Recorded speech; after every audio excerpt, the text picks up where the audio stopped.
Bueno, pues continuamos ya y antes de irnos a comer vamos a ver la última conferencia que nos va a dar el doctor Jorge Pérez Calvo. El doctor Jorge Pérez Calvo lleva más de 30 años integrando la medicina natural con las medicinas tradicionales y la moderna medicina actual. Acumula una larga experiencia y goza un gran reconocimiento en su trabajo sobre el efecto de los alimentos sobre la salud. Es autor de varios libros, pasa consulta médica aquí en Barcelona e imparte cursos de nutrición, salud natural y desarrollo personal. Su ponencia que va a desarrollar hablará sobre la influencia de la alimentación en la salud y en la crisis actual. Buenos días. Gracias a todos por aguantar. Supongo que todo el mundo tiene un poco de hambre, son casi las 2. Pero tengo muchas cosas que expresaros y os pido un poquito de paciencia porque la conferencia va a ser un poquito intensa, porque espero que después de este rato, o aspiro a que al menos poderos introducir un poco en los secretos de cómo poder usar el alimento con propósito, cómo poder usar la alimentación para que realmente podamos conseguir propósitos o mejorar nuestra calidad de vida de una forma inteligente y de una forma intuitiva. Para eso os tengo que introducir una serie de conceptos y una serie de ideas y entonces, pues bueno, os pido que hagáis un esfuerzo y a pesar de que haya una cierta hipoglicemia, pues prestéis la máxima atención a ver si soy capaz de transmitíroslo. En el Karma Samhita, que es el principal texto de medicina ayurvédica, dicen que el uso del alimento beneficioso es la principal causa del crecimiento de la persona y el uso del alimento injurioso es la principal causa de la enfermedad. Esto parece que hoy en día se ha ignorado. Perdón. Ahora. Se ha ignorado y el uso del alimento como herramienta terapéutica o como herramienta de beneficio personal ha pasado, se ha olvidado, ha quedado en el olvido, ¿no? Supongo que a todos los que estamos aquí nos encantaría tener una cierta capacidad de manejar nuestro destino, de mejorar aspectos de nuestra salud, de nuestro rendimiento a nivel físico, a nivel psíquico, concentración a nivel mental, emocional, de nuestro bienestar interno y muchas veces no sabemos dónde tendríamos que incidir para poder mejorar esto. Realmente, cada día tenemos al menos 3 ocasiones claves para poder mejorar nuestro destino y mejorar nuestra salud y nuestro rendimiento. Y eso es cada vez que nos sentamos delante de la mesa a comer, ¿no? Pero cuando nos sentamos delante de la mesa a comer, normalmente comemos por apetencia. No tenemos conciencia de lo que nos hemos puesto, si nos va a ser beneficioso o nos va a ser perjudicial. El conocer qué propiedades energéticas tiene la comida que tenemos delante puede ayudarnos a conseguir un estado emocional agradable, un bienestar interno, a conseguir salud, bienestar físico y mental y, como os decía, éxito en nuestros propósitos. Si no sabemos lo que comemos, nos vamos a someter a la suerte y la ignorancia puede llevarnos, aunque pensemos que estamos comiendo de una forma saludable, a tener cansancio, quizás sufrir ansiedad, problemas digestivos, tener predisposición a enfermedades degenerativas. ¿Cuántas veces en la consulta viene alguien con un cáncer o viene alguien con una enfermedad degenerativa y me dice: no entiendo, doctor, cómo puedo estar así con lo mucho que yo me he cuidado y lo bien que como? Esto es una frase bastante común en la consulta en gente que cree que se cuida y, sin embargo, le lleva a un estado de salud o a un deterioro no deseado, ¿no? Para entender cómo manejar el alimento, entonces, tenemos que introducir un concepto que es el concepto de nutrición energética. Es un concepto muy manejado en las tradiciones orientales, cada vez más buscado y más investigado también aquí en Occidente, y que tiene que ver con conceptos que tienen que ver con las cualidades energéticas del alimento. La nutrición convencional estudia los aspectos cuantitativos del alimento, las calorías, las vitaminas, los hidratos de carbono, minerales, etcétera, que son imprescindibles para que un ser vivo se comporte o se mantenga con salud. pero sin embargo no considera aspectos que consideramos fundamentales a la hora de poder definir o poder decidir si este alimento me conviene a mí ahora, tal como me encuentro después de haber venido de trabajar y estar reventado, o haber cogido algo de frío, o tenerme que preparar un examen, o no me conviene. ¿Qué criterios tengo? Porque el argumento o la dialéctica calorías, vitaminas, hidratos de carbono no funciona, no tiene suficiente fondo, ¿no?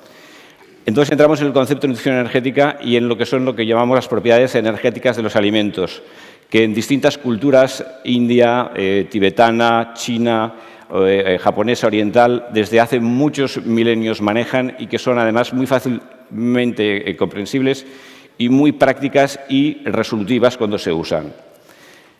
La primera propiedad sería la de contracción y expansión, que la vamos a ver en extensión ahora, y tiene que ver, ahora explicaremos con ello, con la capacidad de contracción del alimento en nuestros tejidos y en nuestro sistema energético. Esa también la propiedad energética de la temperatura termal del alimento. Todo alimento produce un aumento calórico y metabólico en el sistema o en órganos en concreto, y eso produce unos efectos. Tenemos también el efecto del sabor sobre los órganos, tejidos y la conciencia. Hay 6 sabores que todos conocemos: dulce, ácido, salado, etc. No vamos a hablar sobre ello, pero, por ejemplo, el dulce tiene un efecto sobre la conciencia que produce una cierta cerrazón perceptual, produce una tendencia a la autosatisfacción y, por ejemplo, no lo recomendaría cuando uno tiene que tener una entrevista o cuando uno tiene que prepararse un examen o explorar en el exterior algo que tiene que encontrar. Y, sin embargo, por ejemplo, el ácido tiene un efecto contrario y tiene un efecto mucho más de apertura de los órganos sensoriales y de concentración y de búsqueda. Puedes usar uno cuando tienes que prepararte o ir a una conferencia, por ejemplo, ahora poner un puntito de ácido si tenemos deficiencia de atención, y podemos tomar el dulce si queremos relajarnos y apartarnos un poco del mundo y estar un poquito más tranquilos, ¿no? Como eso hay un uso muy extenso que no vamos a hablar ahora porque no hay tiempo, pero solo para que sepáis, y espero que después de esta conferencia al menos tengáis la curiosidad de poder investigar qué hay detrás de todo esto y cómo lo podría usar. Otro efecto de los alimentos es el efecto que llamamos yin-yang, energético-trófico. Quiere decir que hay alimentos que inciden rápidamente en nuestro nivel de energía y hay alimentos que, sin embargo, ayudan a aumentar el peso o aumentar el trofismo o la cantidad de tejido, fluido, sangre en el sistema. Generalmente, cuanto más energéticos, menos nutritivos o anabólicos en este sentido son, y viceversa. Pongamos, por ejemplo, una especie es altamente energética y movilizante y, sin embargo, por ejemplo, pues, la fruta pues, es mucho más rica en fluidos y baja en energía, ¿no? Otro aspecto energético interesante es que los alimentos van a los órganos, van a los tejidos.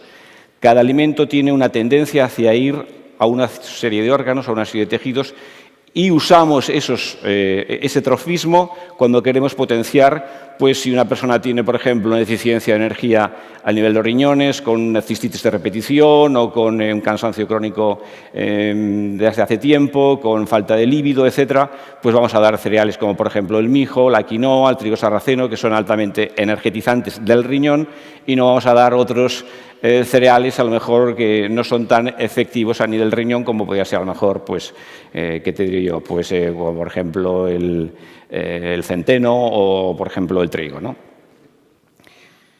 Hay también propiedades sutiles en el alimento, que son las llamadas gunas, que tienen que ver con las cualidades que nos afectan a nivel energético sutil. Por ejemplo, la suavidad y la rudeza, la ligereza y la pesadez, etcétera. Por ejemplo, hay alimentos.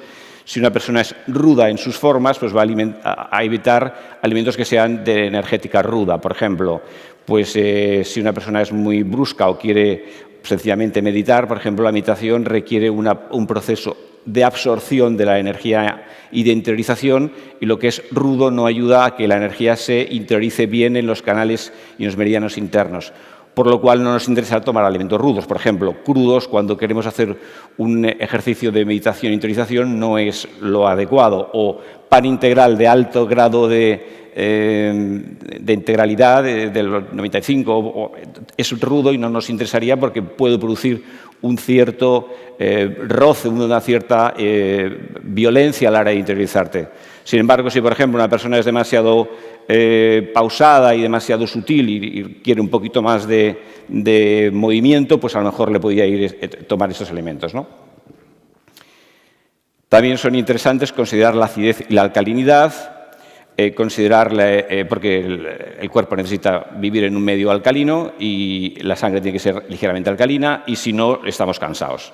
Normalmente las consideraciones que vamos a dar en las dietas que se van a recomendar ahora mismo, el equilibrio ácido-básico está respetado si se siguen las proporciones que luego diremos, ¿no? Es muy importante porque en un medio ácido todos son problemas y casi toda nuestra actividad tiende a acidificar el cuerpo. La mayoría de los alimentos que consumimos, sobre todo en la alimentación moderna, son acidificantes, con lo cual este es un concepto que es también importante, aunque ahora mismo no lo vamos a poder hablar. Luego hay otro concepto muy interesante, que es el de la pureza del alimento, de la pureza morbilidad del alimento. Hay alimentos que se acumulan en el organismo y alimentos que no se acumulan en el organismo. Vivimos hoy en día en una sociedad que está plagada por la enfermedad degenerativa. Muchos avances técnicos, mucha modernidad, pero nuestros mayores sufren Alzheimer, enfermedades degenerativas de todo tipo, no solamente nuestros mayores en la tercera edad, sino ya a partir ya de una edad de media adulta ya hay una gran incidencia de todo tipo de enfermedades, cánceres, etc. Esto tiene que ver con la pureza del alimento. Hay alimentos que se acumulan y alimentos que se eliminan con facilidad. Hace unos años se le daba mucha importancia a que los nutrientes, a que el alimento tuviese una buena capacidad de absorción. Entonces se recomendaba el huevo, se recomendaba la carne, porque se dice que tienen todos los aminoácidos esenciales y al tener todos estos aminoácidos esenciales se absorben bien a nivel intestinal y entonces entran en el torrente sanguíneo. Lo que es cierto es que hay muchos alimentos que tienen una fácil absorción y una pésima eliminación. Y esa pésima eliminación hace que se queden en el organismo. Esto lo veremos, hay estudios muy importantes que corroboran esto y ahí está la causa de gran parte de las enfermedades degenerativas. Por eso es importante entender que hay alimentos que se acumulan en distintas partes del organismo. Y sencillamente, si hablásemos, por ejemplo, de la obesidad o del sobrepeso, sabemos que en España hay un 50% de obesidad y sobrepeso en los adultos. 30% de sobrepeso, no, 15 y... No sé si es 25 y 25, luego lo vemos. Pero hay una gran cantidad de sobrepeso y obesidad. En los niños es un 30% de sobrepeso y obesidad, que es decir, que es una plaga. Y eso es la base para que hayan problemas luego a nivel interno, porque si está fuera, evidentemente está dentro. Aquí vemos distintas zonas donde se acumula la celulitis, donde se acumula la grasa en función del alimento que comemos. Los alimentos más contractivos, más pesados, se acumulan en las partes inferiores, los alimentos más ligeros y más ligeros, más expansivos, se acumulan en las partes superiores. ¿Ok?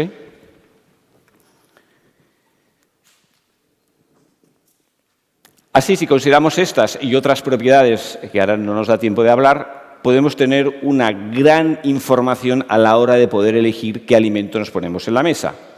Pero vamos entonces a introducir más el concepto de contracción y expansión. Pero si lo que queremos es mejorar la salud a través de la elección de qué alimentos son contractivos y expansivos, de qué alimentos son más indicados, si lo que queremos es tener una salud mejor, entendiendo la salud como el conjunto de actividades óptimas desde el punto de vista psíquico, físico, emocional, para nuestro desenvolvimiento y nuestro desarrollo en este planeta, en este entorno en el que vivimos, tenemos que definir qué es salud. Salud es la capacidad para adaptarnos al medio ambiente en que vivimos, familiar, social y natural, por supuesto, climatológico y ambiental. Si somos capaces de adaptarnos a este entorno natural, pulsamos con el entorno natural, entonces nos conservamos en buen estado de salud. Si nuestra capacidad de adaptación a esta pulsación atmosférica, a este entorno natural, no es buena, enfermamos. Si en la enfermedad somos capaces de reajustarnos para adaptarnos, nos sanamos y vivimos tan felices. Si no somos capaces, nos morimos. Esta es la realidad. El planeta, la atmósfera, pulsa, se expande y se contrae. En verano somos conscientes de que la atmósfera se expande con el calor y con el movimiento atmosférico que se produce al rotar alrededor del Sol, y en invierno se contrae. Con las lunas sabemos que hay un movimiento de contracción y expansión, de fluidos incluso, de atmósfera, por supuesto. En la mujer es evidente con sus ciclos menstruales. Día y noche produce el mismo movimiento de contracción y expansión. Hay zonas más húmedas, más frías, montaña, y en todas la atmósfera tiene sus variaciones. Y nosotros nos contraemos y expandemos con este movimiento externo. Así, nuestra capacidad óptima de adaptarnos en esta contracción-expansión produce nuestro bienestar y nuestra salud y nuestro potencial energético, ¿no? Podemos entonces definir que hay alimentos contractivos y alimentos expansivos. ¿Qué es un alimento muy contractivo? Un alimento muy contractivo es un alimento que cuando lo tomamos nos contrae. Pongamos, por ejemplo, cuando ponemos sal, por ejemplo, en carne o en jamón, o cuando hacemos una salmuera, se produce una contracción del tejido, ¿ok? La sal es muy contractiva, el jamón es muy contractivo. Cuando ponemos, por ejemplo, la sal, que los alimentos contractivos son siempre ricos y concentrados en sales minerales, lo que se produce es una contracción general del tejido y, como consecuencia de esta contracción del tejido, se produce un aumento de la dureza, rigidez, tendencia a la deshidratación de los tejidos y los órganos, una vasoconstricción y, en su extremo, un bloqueo en el flujo de la energía. Cuando comemos algo muy salado, tomamos demasiada cantidad de jamón o tomamos demasiada cantidad de proteína animal o demasiada sal, hay una tendencia a contraernos, se contraen los órganos internos, se contrae el páncreas, de forma refleja se produce una hipoglicemia refleja y nos encontramos tensos y no fluye el chi bien. Entonces, ¿qué nos apetecen? Alimentos muy expansivos. ¿Y cuáles son los alimentos muy expansivos? Pues los que son más ricos en grasas, son más ricos en proteína y son menos ricos en hidratos de carbono y más ricos en potasio, pongamos, más ricos en calcio. Los más contractivos son más ricos en magnesio, son más ricos en sodio, son más ricos en manganeso. Son elementos que, por ejemplo, el potasio tiene tendencia a dilatar más las células cuando hay una riqueza importante de potasio, y produce una tendencia, estos alimentos, como podrían ser el azúcar, las frutas tropicales, el exceso de refrescos, el exceso de lácteos blandos, produce una tendencia a dilatar y expandir los tejidos y los órganos.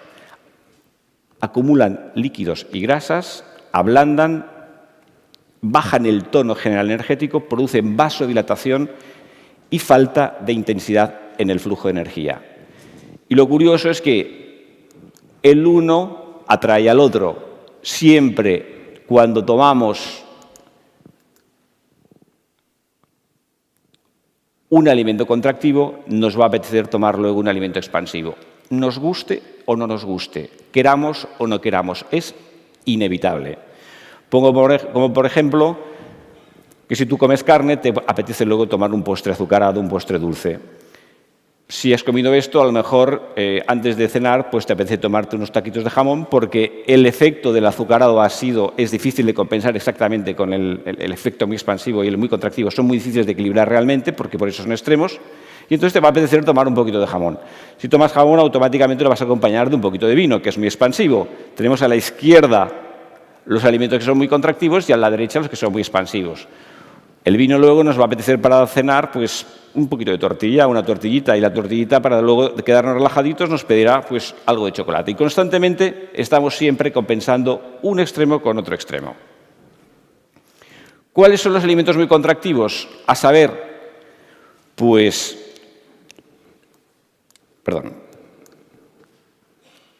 la sal, los quesos curados, la proteína animal, los huevos. Aquí pongo el ginseng, porque hay mucha gente que a veces lo usa y es extremadamente contractivo. Estos son los más comunes. ¿Cuáles son los alimentos muy expansivos? Frutas tropicales, alcohol, dulce azucarado, edulcorantes, no solamente el azúcar, aspartame, sorbitol, fructosa en polvo, chocolate, helados, lácteos blandos. productos, por supuesto, las drogas. No hay adicción a las drogas sin que haya habido antes un consumo durante años de alimentos muy contractivos. Los alimentos muy contractivos luego piden relajarse como sea, bien sea con cannabis, bien sea con éxtasis, bien sea con heroína, bien sea con lo que sea.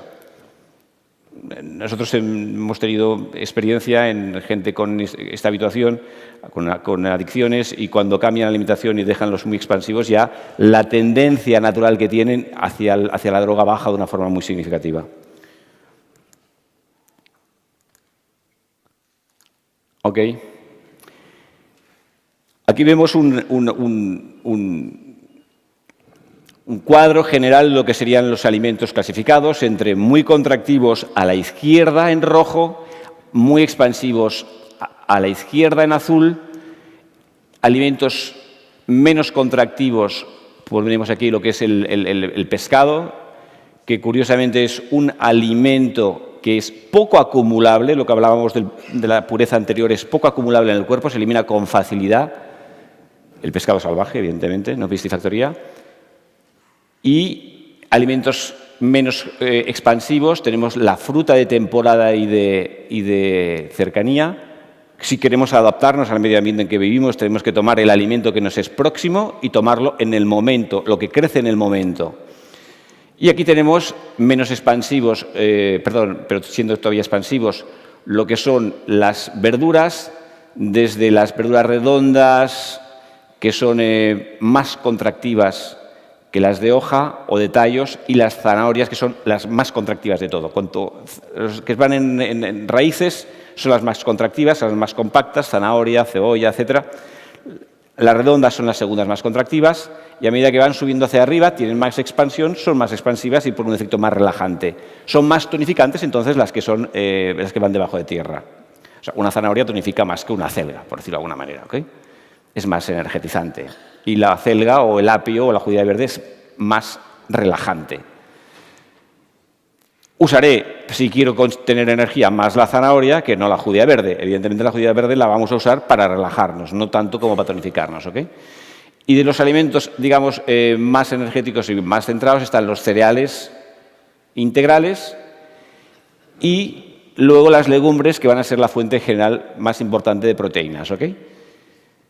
Legumbre que siempre se tiene que tomar en pequeñas cantidades, puesto que es altamente proteica. Pensar que una legumbre puede tener el doble de cantidad de aminoácidos que un bistec o que un producto de carne cárnico, con lo cual hay que tomarla en pequeñas cantidades. Además, tienen muchos nutrientes, por lo cual en mucha cantidad es muy nutritiva, pero menos energetizante. Nos puede producir, si no, problemas digestivos. O sea, hay que tomarla en pequeñas cantidades, 6 o 8 cucharadas por plato de cereal como fuente de energía, ¿ok?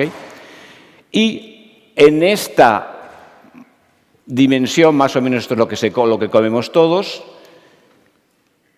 nos encontramos que si comemos alimentos muy contractivos vamos a estar inevitablemente atraídos por tomar alimentos muy expansivos y viceversa. Mientras que uno toma un vaso de vino con unos tacos de jamón, es muy improbable que le apetezca tomarse un plato de arroz integral con verduras o tomarse, como comentaba el doctor Pros en su interesante conferencia anteriormente, un plato de avena con tofu, por decirlo de alguna manera. No te va a apetecer, o con pescado, no te va a apetecer tomar lo que es equilibrado, porque un extremo pide el otro y pierde sabor, pierde atracción lo que es equilibrado, ¿ok? Estos alimentos equilibrados que hemos dicho son los más energéticos y revitalizantes, regeneran y mantienen joven el organismo, dan bienestar físico y mental, armonizan y potencian las emociones positivas y son los que están recomendados por el sumario independiente, el sumario ejecutivo de Ginebra del 91, que ha sido la base de todas las pirámides alimentarias que son vigentes hoy en día, ¿no? Sobre lo que se debe comer y no se debe comer para evitar la enfermedad degenerativa. Y luego es muy importante, permite una alimentación saludable y sin esfuerzo. ¿Qué quiere decir saludable y sin esfuerzo?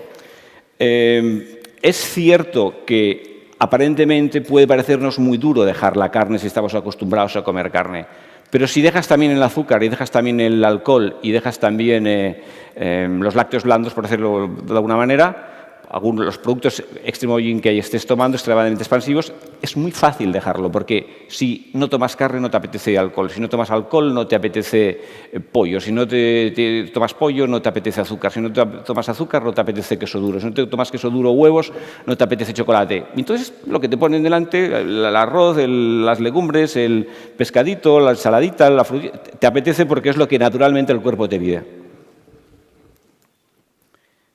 Estos serían los alimentos equilibrados, los hemos comentado antes, las frutas, los cereales como base alimentaria importante y la proteína de origen animal, la única, el pescado.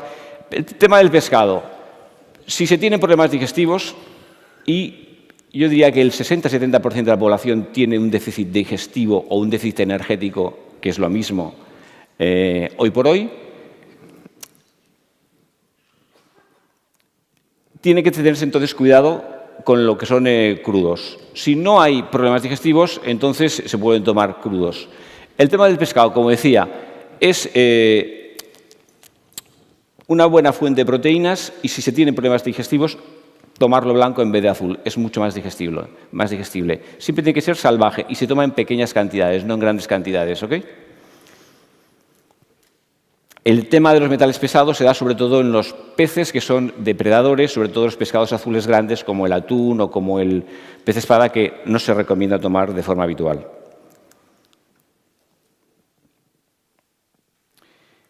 Hemos visto el tema de las contracción y expansión.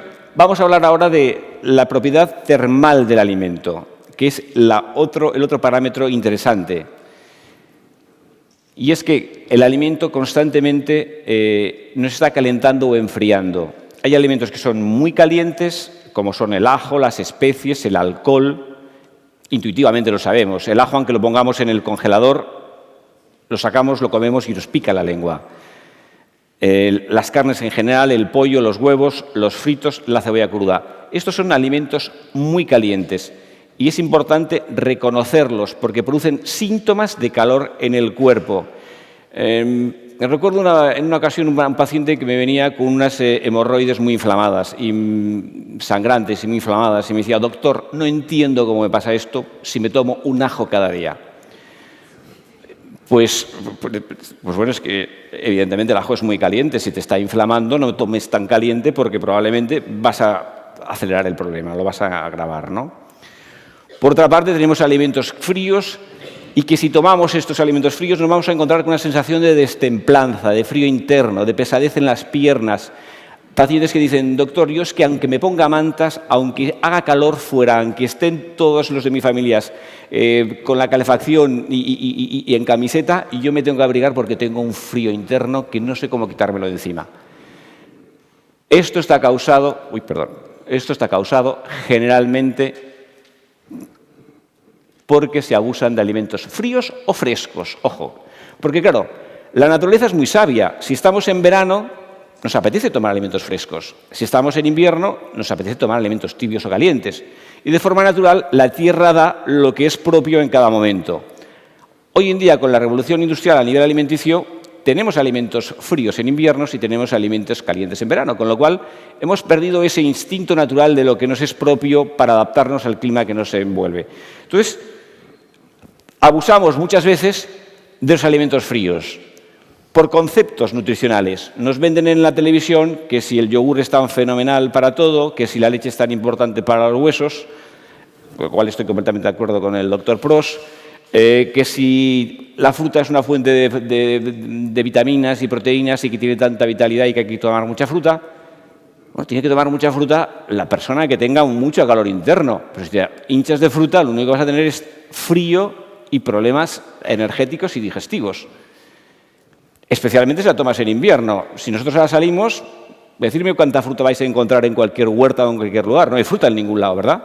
¿Cómo vamos a adaptarnos al frío que hay ahora si comemos alimentos que no son propios de la estación? Entonces, si abusamos de los alimentos fríos, vamos a leerlos: helados, refrescos con edulcorantes, azúcar inclusive, por supuesto, los lights, por supuesto, más peligrosos todavía que el azúcar, porque llevan aspartamo, leche de soja, que es muy fría, Mucha gente piensa que el cambio de la leche de soja por la leche es bueno, pero si tú tienes mucho frío interno, la leche de soja es muy fría y generalmente produce gases en 3 días y problemas de falta de fuerza digestiva también con mucha facilidad. Frutas tropicales y subtropicales, evidentemente no estamos en los trópicos. Plátano, no estamos en el subtrópico, aunque se puede tomar de vez en cuando para compensar, sobre todo cuando hay un exceso de calor interno. Setas, almejas, la seta hay que cocinarla muy bien, todos lo sabemos, para que sea rica y que siente bien, ¿verdad? Hay que cocinarla muy bien porque es fría, es muy fría. Y luego alimentos frescos, como los que ponemos aquí, la mayoría de hortalizas, la mayoría de frutas son frescos, ¿ok? Tenemos alimentos tibios, que veremos que son muy interesantes. Hoy en día, los alimentos tibios van a ser los que van a tonificar nuestra energía junto con los neutros, por lo cual poner especial atención a esta lista de aquí, porque es en general la que es más terapéutica, porque, como veremos al final de la presentación, vivimos en una sociedad desenergetizada y nosotros formamos parte de esta sociedad. Quizás vosotros no os pase, fantástico, pero al que le pase ya sabe un buen remedio, que tome lista, que tome nota de cuáles son estos alimentos tibios y neutros que ni enfrían ni recalientan demasiado el sistema, ¿ok? Neutros, arroz integral, avena, quinoa, la pasta de quinoa, el maíz, pescado blanco, sardina, bueno, os lo leéis, ¿ok? Y tibios, el mijo, las anchoas. El mijo, por ejemplo, es un cereal extraordinario para quien tiene problemas digestivos o problemas de falta de energía o problemas de acumulaciones o de sobrepeso. Ayuda mucho porque rápidamente tonifica la digestión y puede modificar hábitos o síntomas digestivos y de cansancio de años en relativamente poco tiempo, por su naturaleza seca y caliente o tibia, ¿ok? Las gambas, los mejillones, marisco rojo, por ejemplo, por ponernos un ejemplo de la aplicación de todo esto, si tú tienes una eczema, no tomes alimentos ni tibios ni calientes porque te va a salir más fuerte. Sobre todo si te pica, sobre todo si el eczema tiene calor y pica, no vamos a tomar pues, marisco rojo, evidentemente ni carnes que pueden ser tibias o calientes, ni picantes porque te va a picar más, ¿sí? Me parece como de sentido común, ¿no? Bien, y como os digo, estos alimentos de forma intuitiva nos permiten adaptarnos a las estaciones en las que, y al calor de las estación en la que vivimos. ¿Ok? Igual que con los alimentos muy contractivos, se produce una atracción inevitable entre alimentos calientes y alimentos fríos. Y así, si por ejemplo nos tomamos un aperitivo con picantes, nos va a apetecer acompañarlo con un refresco de cola o con cerveza, que es fría, o con una naranjada o un zumo de piña u otros para sentirnos bien mientras tomamos ese aperitivo. Luego, a la hora de comer, probablemente el exceso de cerveza o el exceso de cola, que es refrescante, nos va a llevar a tomarnos a lo mejor una carne con un poco de pimienta o quizás un pollo al curry o al ajillo. Es una cosa bastante común que la acompañemos luego entonces con algo frío, que son ensalada o patatas. La ensalada o patatas nos va a pedir algo calentito como es el vino. Y entonces después para postre, si hemos bebido un poquito más de vino de la cuenta, vamos a necesitar un heladito o una fruta o un mató que también es refrescante. Si no hemos conseguido el equilibrio, nos hemos quedado exactamente bien en nuestro punto, pues pediremos algo que nos acabe de ayudar a digerir porque nos hemos pasado de helado o nos hemos pasado de fruta y necesitamos algo que nos tonifique la digestión. Puede ser coñac, no coñac, coñac no, coñac. Aquí hay un pequeño fallo. También puede ayudar la coña, pero en este caso será chupito café, ¿vale? Y después del café, pues ¿quién se va a resistir a algo que nos tranquilice un poquito, que va a ser pues unas galletitas, un chocolatito o un dulcecito, ¿no? Lo caliente siempre va acompañado de lo frío, como lo contractivo va siempre acompañado de lo expansivo. De hecho, casi todo lo contractivo tiene tendencia a producir calor y casi todo lo expansivo tiene tendencia a producir frío, aunque no siempre será así. Alimentos más calientes ya los hemos visto, lo sabemos. Alimentos más fríos, sobre todo, bueno, las hemos repetido antes, lo que son crudos, lo que son helados, lácteos, lo que son azúcares.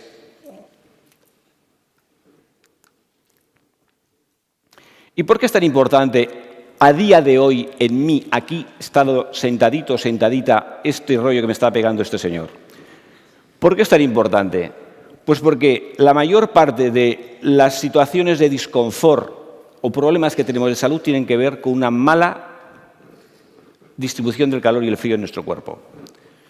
Dicho de una forma muy general, pero bastante precisa y bastante acertada, nosotros de forma natural tendríamos que tener calor en la zona inferior del cuerpo, en lo que los japoneses llaman el tantien, en esta zona de aquí. Esto tiene que ver con la zona digestiva y también con la zona renal. A los antiguos esta zona le llamaban, en la acupuntura se le llama el océano de la energía, tantien, que significa el océano de la energía, y es donde todos tenemos nuestra cuenta corriente energética. La energía, ¿dónde la guardamos? ¿En el banco de Sabadell? ¿En el banco de no sé qué? No, la guardamos aquí dentro. Si hay energía aquí, si hay fuerza digestiva, si hay fuego interno, hay energía para todo. Si no hay energía aquí, no hay energía para nada, ¿correcto?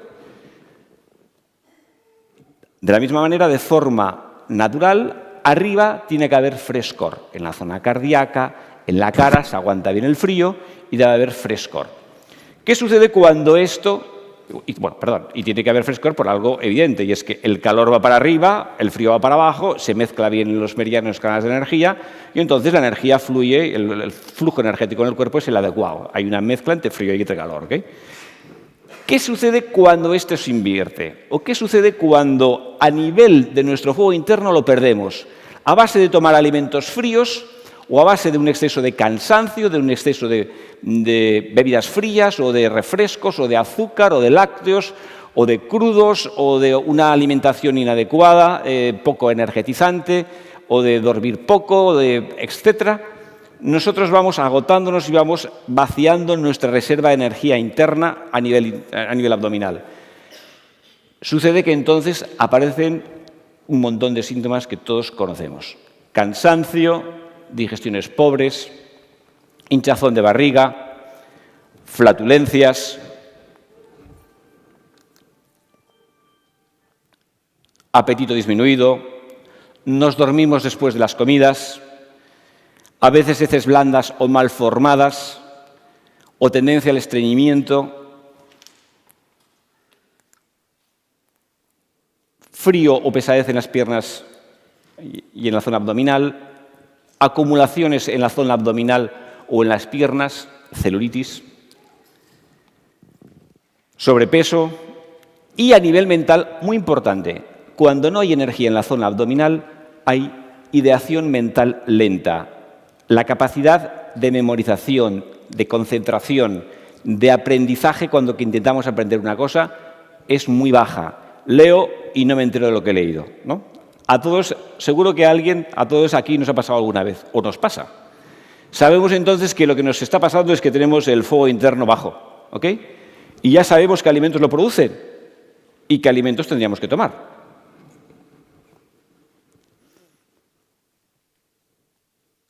A veces te encuentras en la consulta cosas increíbles, porque a veces vienen pacientes que se han metido colonoscopias, endoscopias, todo tipo de pruebas por una flatulencia y unas heces blandas siempre, por lo que hablábamos, un cansancio, problemas digestivos constantes, unos dolores tremendos por el meteorismo y por la distensión, y se ha buscado de todo, se han hecho todo tipo de biopsias y no ha habido manera de que mejorasen.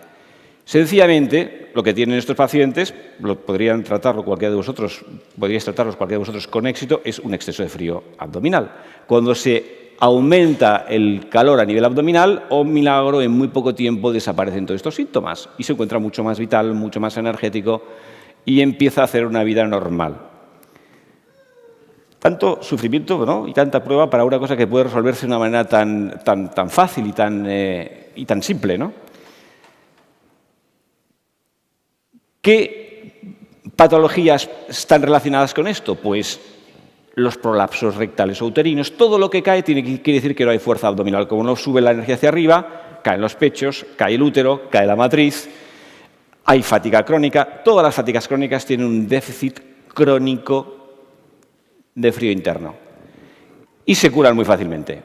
Realmente, si aplican bien esto, las fatigas crónicas son muy agradecidas al cambio alimentario.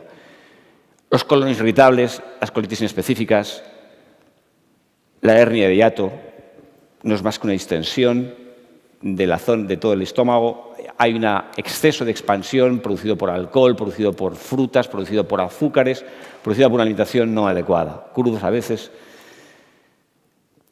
Las enfermedades autoinmunes, ahora veremos cómo, y problemas ginecológicos de infertilidad, lumbalgias, artrosis. Bueno, un sinfín de problemáticas que tienen que ver con deficiencia de energía en nuestro sistema.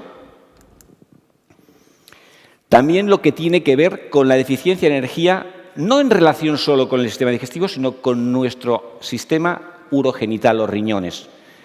Todo lo que es falta de líbido. Muchas veces la persona, bueno, en medicina, yo practico también la medicina china, y entonces por los pulsos puedes ver muy fácilmente cuál es la energía en los órganos. Y entonces, muchas veces, cuando tomas el pulso al paciente, le preguntas, ¿dónde está su líbido, señora? ¿O dónde está su líbido, señor? Porque no hay energía en los riñones. Si no hay energía en los riñones, no hay deseo, no hay fuerza sexual. ¿Y qué es el deseo sexual? ¿Qué es la fuerza sexual? Es energía, fuego en el riñón. Si no hay calor en el riñón, desaparece. Si hay frío en esta zona, la libido baja. Puede haber impotencia, puede haber frigidez porque hay frío en la zona, no se siente demasiado.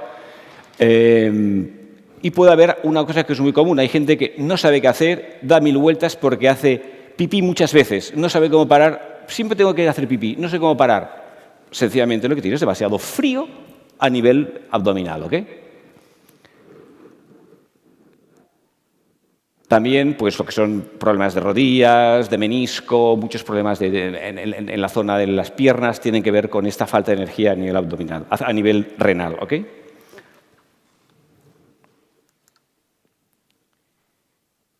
Y cuando abusamos de estos alimentos fríos, se produce un problema muy común que ya nos suena a todos, y es la permeabilidad intestinal. ¿Okay? El intestino tiene capacidad de cerrar el poro, y cuando no tiene capacidad de cerrar el poro, se producen alergias alimentarias. Y da igual que tú te vayas a hacer un análisis de tu alergia alimentaria particular, creo que todos conocéis, sabéis que hoy en día se hacen unos análisis con IgGs y se mira en la sangre qué es el alimento al cual tú tienes alergia. Es igual a lo que tú tengas alergia hoy, porque si no curas la permeabilidad intestinal, aunque cambies todo, cuando te hagas un análisis dentro de 6 meses vas a tener alergia a lo que estés comiendo nuevo, porque el problema está en que el intestino no es permeable, Si no haces una alimentación que cierre el intestino, seguirás teniendo alergias alimentarias toda la vida. Por eso no es, desde el punto de vista clínico, muy efectivo el tema de determinar qué alergias alimentarias tengo. Y hay gente que reacciona bien a lo que dice que tiene alergia alimentaria o intolerancia alimentaria, que sería quizás la palabra más precisa, y hay gente que sí, que reacciona un poco, y hay gente que toma lo que está en el prohibido o lo que tiene alergia y se encuentra igualmente, no le hace ningún efecto. El problema está en la permeabilidad intestinal. Y es esta permeabilidad intestinal la que también nos va a dar problemas autoinmunes al comunicarse la luz arterial, la sangre, con lo que es la luz del intestino, que eso nunca tendría que pasar, con lo cual la sangre se puede, de alguna forma, inmunizar hacia proteínas que son homólogas nuestras y luego irse a la tiroides o irse a cualquier otro sitio y hacerte una enfermedad autoinmune, ¿ok? Y, por supuesto, te va a dar problemas digestivos, de las que hemos hablado antes, de flatulencias, de distensión abdominal, etcétera, etcétera. De nuevo, el problema de esta permeabilidad intestinal y de estos problemas autoinmunes y de estas alergias alimentarias es que el intestino está flojo porque no tiene energía, porque tiene una alimentación excesivamente expansiva y demasiado fría. ¿Okay? ¿Se entiende más o menos hasta aquí? ¿Voy muy rápido? Sí.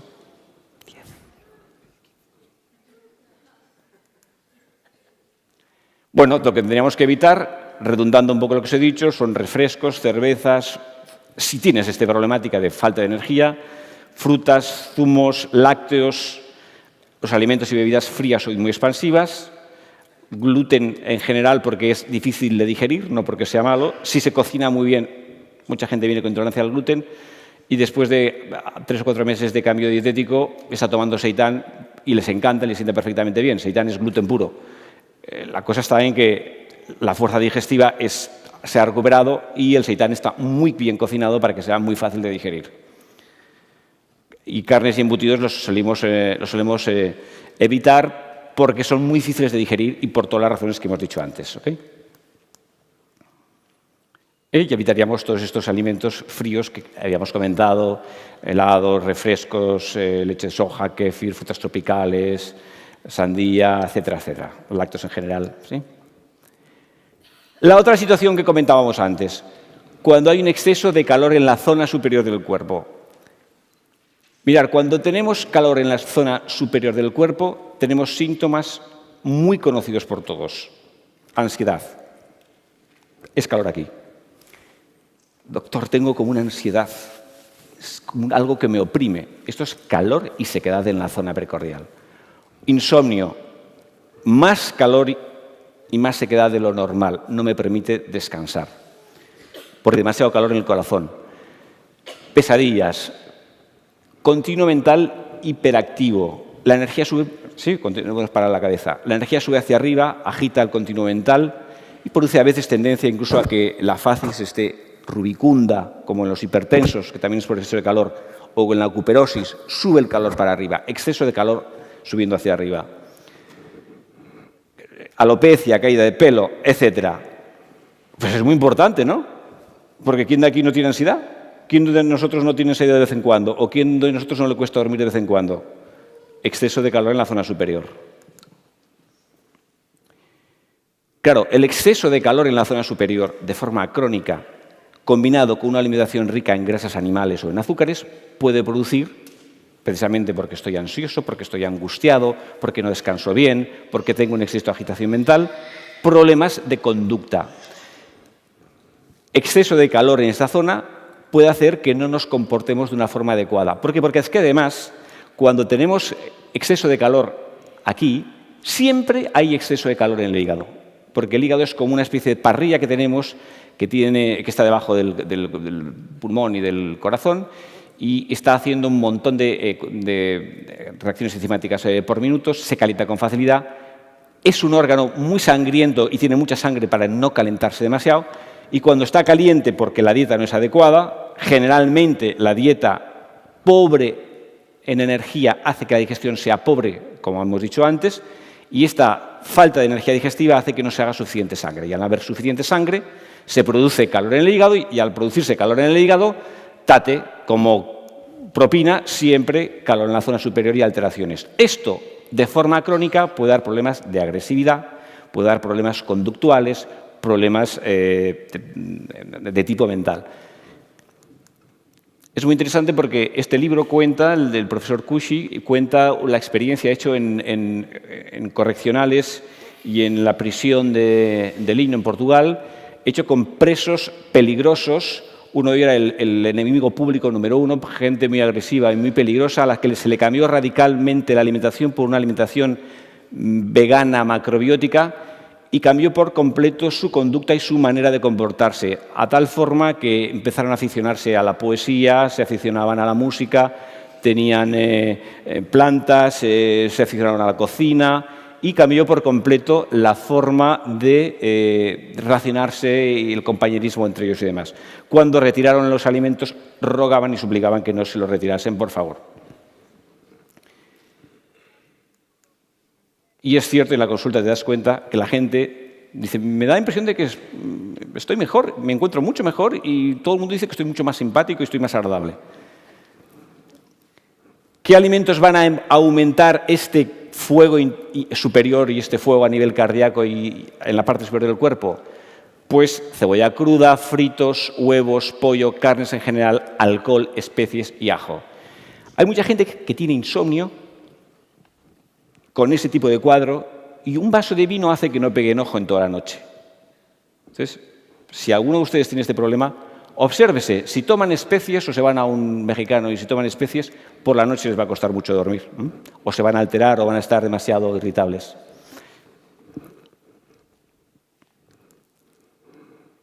¿Okay? También los alimentos muy contractivos van a producir este problema, por lo que os decía anteriormente, de que lo muy contractivo tiene tendencia a convertirse en calor en el cuerpo. Solución, alimentos neutros, alimentos frescos, cereales integrales, legumbres, verduras, algún alimento frío, sin pasarnos para luego no hacer el efecto rebote e irnos al extremo opuesto, para refrescar y modular el sistema. Pero ¿qué pasa si además de tener calor en la zona superior, tenemos también frío en la zona inferior? Que esto es más que común. Porque primero empiezo, como os explicaba, con un problema de falta de energía digestiva. Como no hago suficiente sangre porque la fuerza digestiva es floja, poco a poco el hígado va teniendo menos sangre. Y me dirán, bueno, a lo mejor ustedes piensan, vosotros pensáis, bueno, a mí no me pasa eso porque yo no tengo anemia.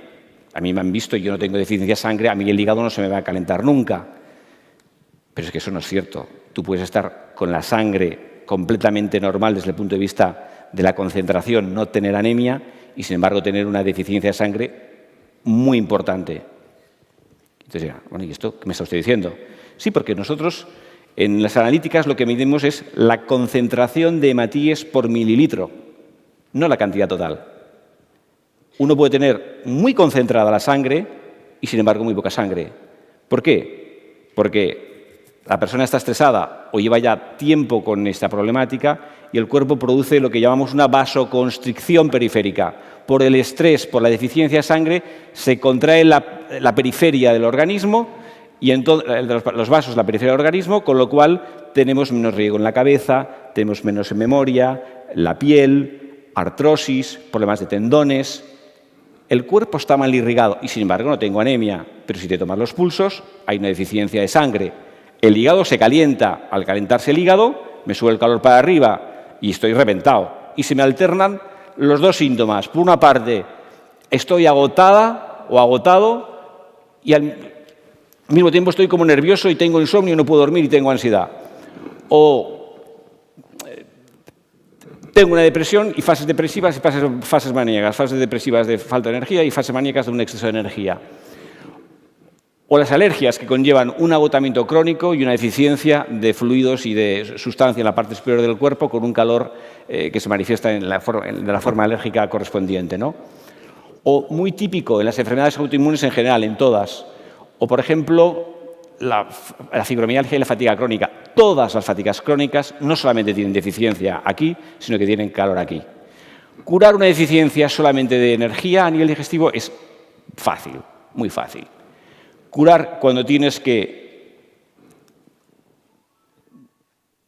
curar la deficiencia de energía aquí y el exceso de calor aquí ya es más complicado, porque si tomo algo que me da energía, algo picante, que me sienta muy bien para la digestión, me quita los gases, me da como energía, luego me da palpitaciones. Entonces me tomo una valeriana o me tomo una pastillita o me tomo un tranquimacin o me tomo una benzodiazepina para relajarme y por la mañana estoy que no me aguanto de pie. Porque la benzodiazepina o porque el tranquimacin lo que hace es refrescar el sistema, aunque no lo sepan los de Bayer. Refresca el sistema, baja la temperatura aquí, pero también me la baja aquí, con lo cual tengo menos energía. Cuando me dan la especie, cuando tomo la especie y me encuentro también, me tomo el yogi tea o me tomo un producto muy especiado, parece que me siento mejor, pero luego no duermo bien. Entonces, ¿cómo lo hago? ¿Cómo soluciono esta problemática? Eso se da mucho, por ejemplo, en cáncer. Los efectos tan potentes que tienen la quimioterapia y que tiene la radioterapia producen este sistema, porque la quimioterapia seca mucho y entonces produce una tendencia al exceso de calor por la sequedad que produce en la sangre y por los efectos colaterales que produce, ¿no? Entonces, este exceso de calor, junto con el cansancio que conlleva, produce este tipo de situaciones, ¿no?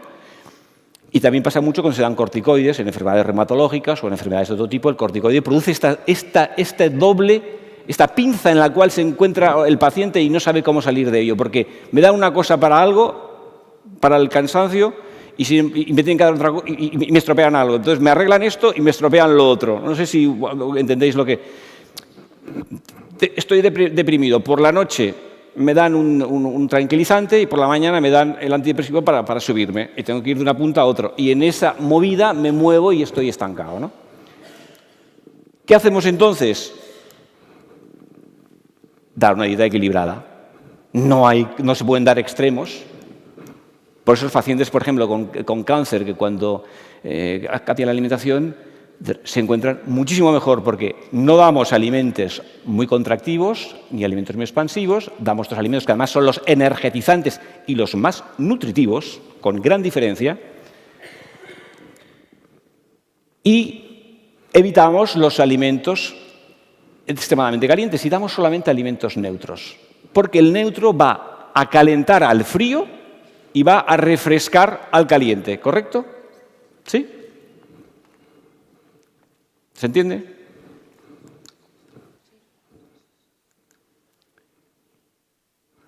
Entonces, ¿cuál sería entonces la alimentación más recomendable?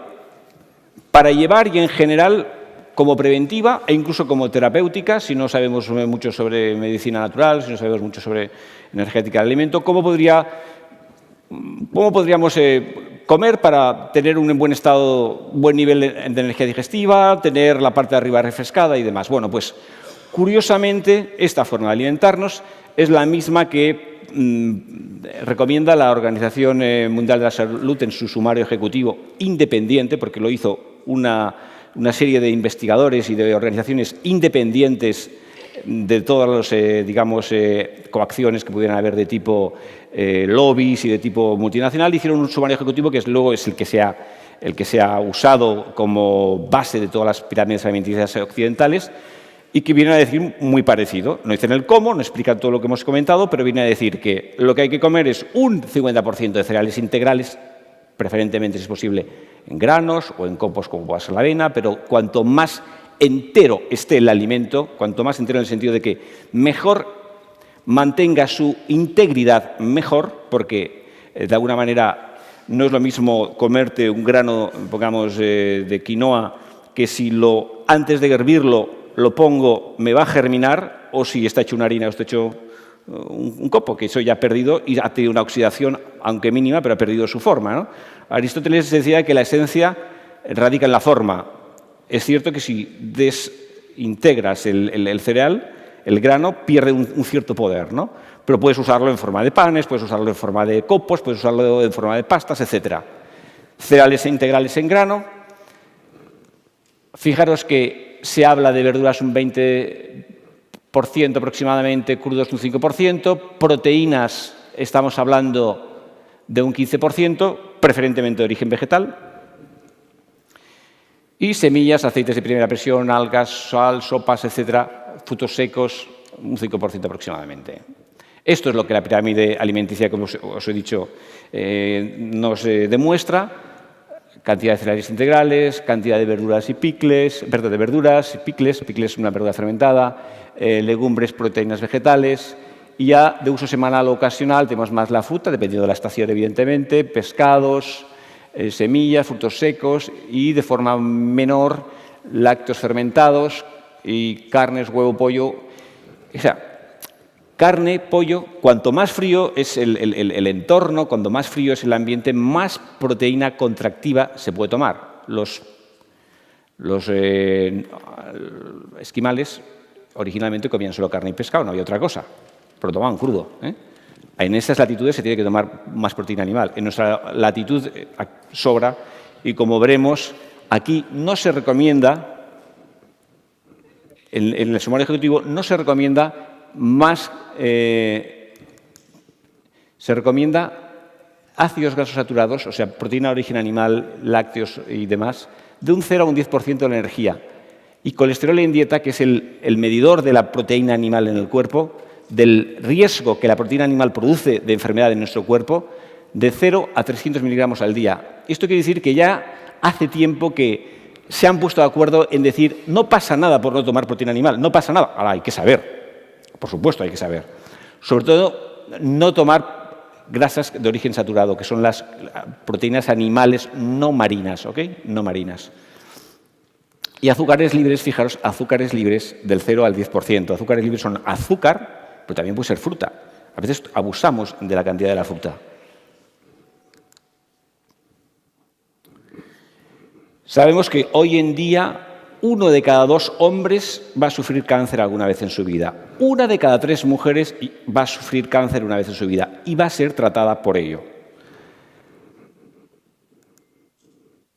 Sabemos que hay un azote de Alzheimer, Parkinson, embolias, derrames y ictus, enfermedades de tipo reumático, fatiga crónica, artrosis, artritis reumatoidea, asmas, alergias, Parkinson. Bueno, lo sabemos.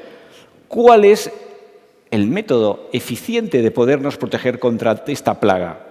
Evidentemente la alimentación, no lo digo yo. Lo dice tanto la OMS como lo dice el sumario, lo dice el sumario ejecutivo de la OMS, como lo dice el estudio de China. Esto es un librito que os recomiendo que os lo compréis. El estudio de China es para el que se quiera informar sobre este estudio que hicieron durante 22 años, creo que fue el estudio, estas universidades, Oxford y Cornell, en el cual estudian la relación entre alimentación y enfermedad. Y las conclusiones que sacan, por decirlo muy rápidamente, es un libro fácil de leer, no os penséis que es un libro muy científico. Dicen que hay una vinculación directa entre dietas altas en proteínas animales y enfermedades cardíacas, cáncer y diabetes. Y el colesterol es el marcador del impacto biológico de la proteína animal en el cuerpo. Estas universidades dicen que la dieta basada en alimentos de origen vegetal es lo recomendable y evitar en lo posible el consumo de proteína animal para revertir el desarrollo de las enfermedades crónicas. Hay pocos estudios que se hayan hecho durante 22 años, durante una población genómicamente muy igual y con la garantía de dos universidades como la de Oxford y la de Cornell. ¿Okay? Bien, y ahora quisiera hacer una pequeña reflexión sobre cómo la alimentación está repercutiendo a nivel social. Los estudios energéticos de los efectos... El estudio de los efectos energéticos y en la salud que produce el alimento que consume a diario el español catalán medio y su influencia, por ende, en la sociedad y en la crisis actual. Una sociedad está formada por individualidades. La calidad de dichas individualidades marca la calidad de esa sociedad. La calidad de dichos individuos está condicionada por su salud física, psíquica y emocional, y esta por su alimentación y hábitos. Esto está sacado de las estadísticas nacionales, ¿ok? Fijaros lo que consume un español medio. Esto está en gramos. Lo que más se consume son lácteos, 305 gramos al día. Lo segundo que más se consume son frutos y zumos de frutas, 213. Cereales refinados es lo tercero, pero de estos cereales refinados, la mitad de los cereales que se toman son pan blanco. Y la otra mitad de lo que se consume, la mayor parte, son bollería. Solamente una pequeña parte es pasta o arroz, que sería, digamos, lo más permisible. ¿Okay? Luego están las verduras, correcto. Y luego hay un consumo exagerado, como veremos, de carne y de alcohol. Pescado no está mal y patatas no está mal. Tenemos aquí lo que tendría que ser el consumo de fruta y azúcares libres, no más del 7%, de lácteos, huevos y grasas saturadas, siguiendo los criterios que habíamos hablado antes, no más del 5%. Y pasando al porcentaje, fijaros, en lácteos hay un 22% y tendría que ser, como mucho, junto con los huevos y las grasas saturadas, un 5%.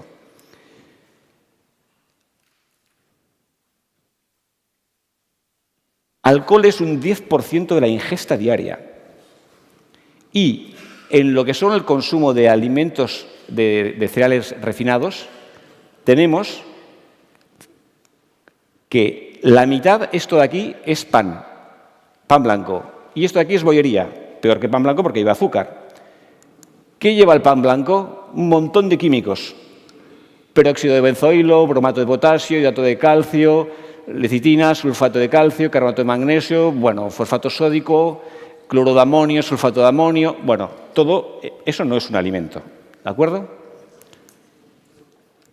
¿Y eso qué va a producirnos? Si nuestra principal fuente de energía, que tendría que ser el hidrato de carbono, en este caso el refinado, que es una pequeña cantidad, además es pan blanco y bollería, vamos a tener un grave problema energético a nivel nacional, puesto que el consumo número 1 son lácteos, alimentos fríos y expansivos, lácteos, el 2 es fruta, que es un alimento que está bien como relajante, como sedante de la energía, como aportador de fluidos, pero no como aportador energético. ¿Sí? Y la fuente que tenemos de cereales resulta que es pan blanco y es bollería, ¿no? ¿Sí? Vemos entonces que el porcentaje de lo que tomamos los españoles es, fijaros, lácteos, fruta y zumos, cereales refinados y verduras, que todos seríamos, aunque esta es menos fría, pero también es fresca. Todo esto son alimentos fríos, ¿sí? Y alimentos calientes, para compensar, ¿cómo lo compensa el español medio o el catalán medio? Con carne y con alcohol. ¿A quién le apetece ir a trabajar por la mañana el lunes? Si no hay energía.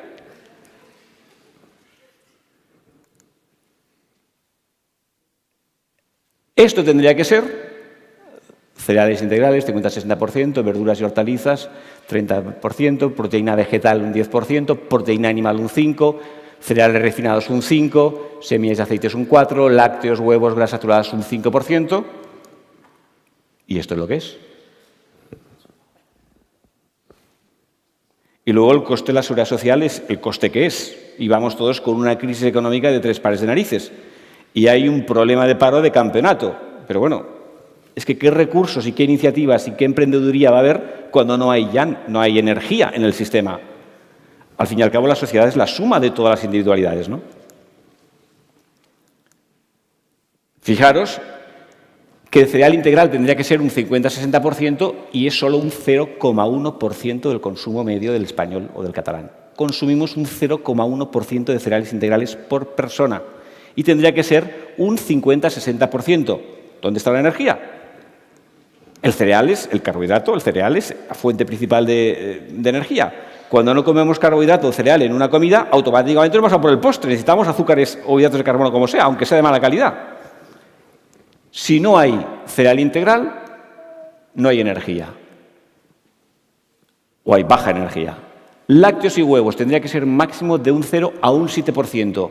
Si sumamos el 22,7% de los lácteos y el 5,2% de los huevos, hay un 28% de lácteos en vez de un 0,7%. De proteína animal tendría que ser menor al 5% y es, sumando lácteos, huevos y carne, mayor de un 40%. ¿Esto qué quiere decir? En el español medio. Sí, estamos. ¿Esto qué quiere decir? Residuos mórbidos, los que queramos. Cáncer, enfermedades degenerativas, las que queramos. Energía, por el suelo. Y para colmo, desajustes conductuales con exceso de calor en la parte de arriba por exceso de calor. Alcohol. ¿Sí? Solución, alimentos ecológicos. Pero también desde su origen, desde las semillas. No vale cultivar ecológicamente y que las semillas sean un churro. Las semillas tienen que ser de origen ecológico. Porque además sabemos que es la manera de ser solidarios. Sabemos que una lechuga, medio kilo de lechuga necesitan 85 litros de agua, que medio kilo de trigo necesitan 90 litros de agua y un medio kilo de bistec necesita 20.000 litros de agua, lo que consumiríamos en un año para ducharnos, ¿ok?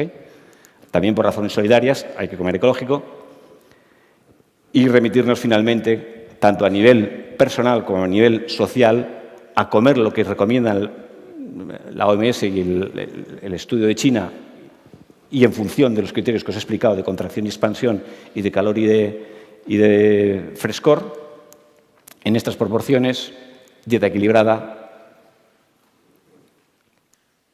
y con criterios de temperatura adecuados. ¿Ok? Muchas gracias por vuestra atención.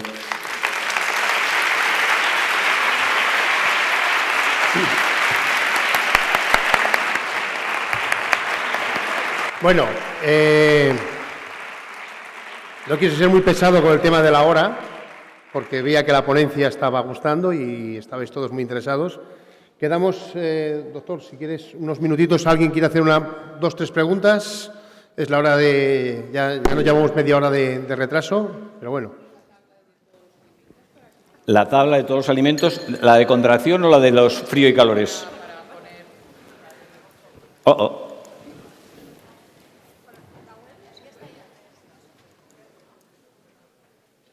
¿Cuál? ¿Esta? Esto en alguno de los libros míos lo puedes encontrar, ¿eh? Para los que os vayáis... Todas las tablas están en los libros. Fuera hay una, si os interesa alguno, todas están en los libros y podéis repasar y ampliar, si queréis. Una curiosidad. Sí. ¿Los huevos los ponen? ¿Tenéis una...? Porque si no...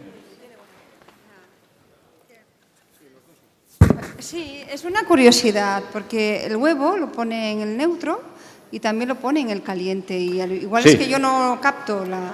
A ver, dilo Aldo, porque es una buena pregunta. No, miro. Bueno, que mi duda estaba en que el huevo lo pone en la columna de los alimentos neutros, pero también está en la columna de caliente. Y no sé captar... De tibio, sí, de caliente, sí. El tema está en que el huevo, por sí, cuando lo tomas, no es caliente, pero el efecto que produce postdigestivamente es caliente. Por ejemplo, hay carne, por ejemplo, el bistec en sí mismo es tibio, neutro, más bien neutro, pero cuando lo tomas el efecto es de caliente porque contrae. Entonces lo pongo de las dos maneras a veces porque no te va a hacer un efecto posterior de refrescarte, como si tomas una pera, ¿me explico?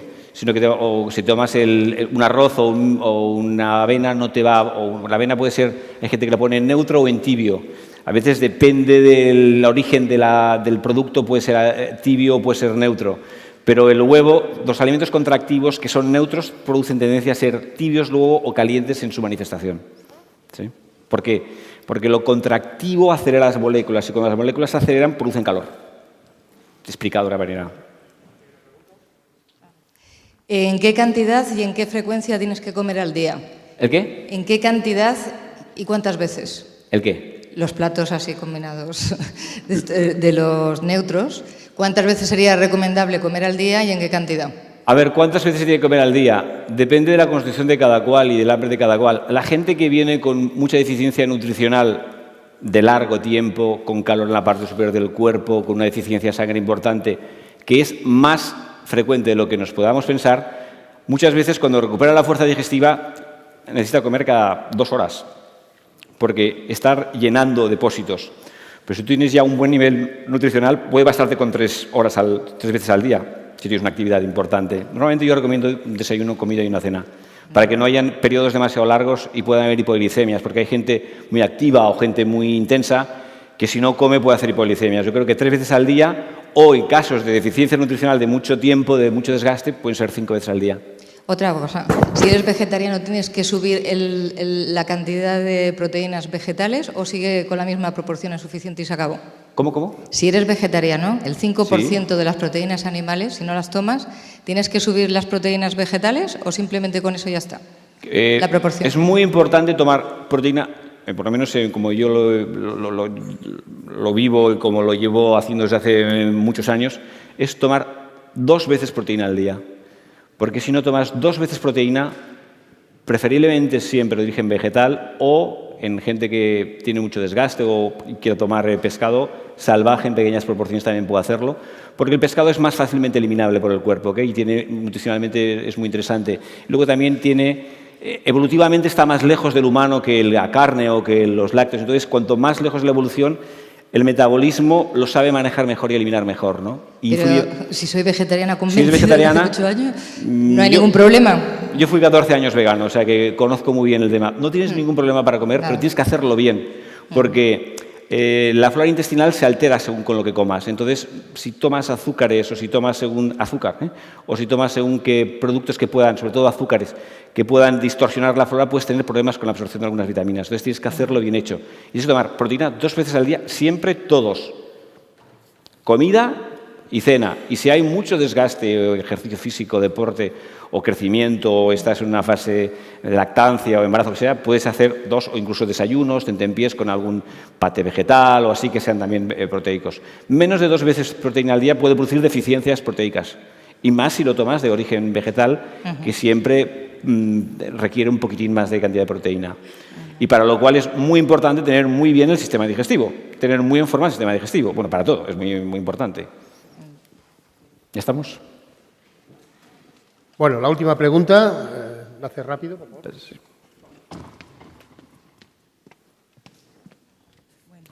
Yo tengo ahora mismo un cacao en la cabeza increíble porque llevo todo el fin de semana escuchando a todos los ponentes. Suele pasar en los congresos. Cuando creía que ya lo tenía claro, ahora ¡puf! Otra vez. Suele pasar en los congresos, suele pasar. Entonces, por ejemplo, en esta manera bueno, esta dieta que propones, nos dice que tenemos que cocinar muy bien los alimentos. Tienes que cocinar muy bien los alimentos cuando tienes problemas digestivos, absolutamente, claro. Claro, entonces, Por ejemplo, los enzimas, ¿qué pasa? ¿No? Porque en la dieta más cruda lo que se contempla es eso, que los alimentos estén vivos. Sí, lo primero es que tú tengas tus enzimas, porque si tus enzimas digestivos no se producen porque no hay suficiente energía, difícilmente vas a poder digerir. Lo interesante no es lo que comes, sino lo que eres capaz de digerir y luego de asimilar, ¿vale? Estamos de acuerdo, ¿no? Si tú te tomas un producto buenísimo, lleno de todos los nutrientes y fabuloso, pero tu condición actual no es lo suficientemente buena como para digerirlo bien y asimilarlo bien, no te sirve para nada. Entonces, si una verdura cruda, en el momento en que tú estás, que estás más cansada, con más deficiencia digestiva, porque tienes alguno de los síntomas que te explicaba antes, si te estás más cansada y tomas una cosa cruda y ves que no te sienta bien, entonces tienes que pasar a cocinarlo. Si lo cocinas ligeramente a fuego bajo, puedes perder un 20%, un 30% de la capacidad enzimática y de la capacidad vitamínica. Si lo haces a fuego muy bajo, bueno, voy a tener a lo mejor nada más un 70% de las vitaminas, pero las voy a asimilar. Si no tengo un 100% y a lo mejor asimilo un 20 o un 10 o no asimilo nada.